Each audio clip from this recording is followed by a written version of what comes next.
Hello, my name is Maria, and I'm here to talk about the one and only Mashiha 7, the king of the Geechee bloodline. Today, I'm bringing you genealogical records and receipts to back up a legacy that defies the narrative they've been feeding us for generations. Let me introduce you to Henry Wiggins, born in 1851, my great-great-grandfather, and the foundation of this story. Here's what the 1910 U.S. Census tells us about Henry Wiggins. Race, black. Relation to head of household, head. Occupation, farmer. Employer or employee. Employer, that's right, he owned his own land and farm. Home ownership, owned, not rented or mortgaged. Literacy, yes, he could read and write. This record proves it. My great-great-grandfather wasn't a slave, he was a landowner, an employer, and the architect of generational wealth that has been passed down to Mashiha 7 and our family. Henry Wiggins' story shatters the false narrative that also called black, but let's be clear here. Indigenous Americans are descendants of slaves. From Africa, my family's history is one of independence, leadership, and land ownership. The Geechee bloodline isn't about chains, it's about crowns. This is the truth. This document proves that Henry Wiggins, in the 1800s, was hiring others, running his own farm, and securing a future for his descendants. So,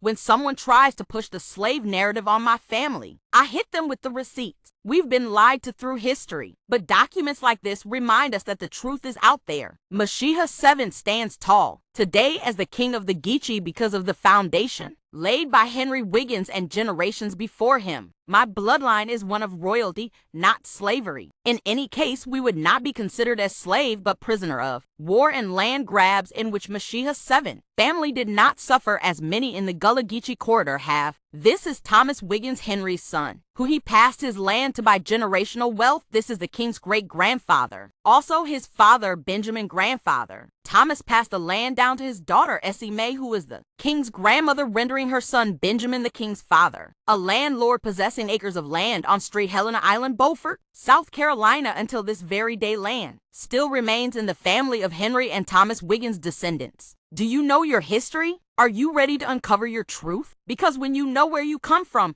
no one can tell you who you are. This is the story of Mashiha 7, the king of the Geechee and American Indian, a legacy of power, independence, and wealth. Don't let anyone write your story for you. Research your ancestry. Find your receipts. Reclaim your legacy. This public record has been brought to you by Word, Became Flesh TV, a Mashiha 7, King of the Geechee production. This is your girl, Maria, signing off, and remember, I am down with the king feathers up.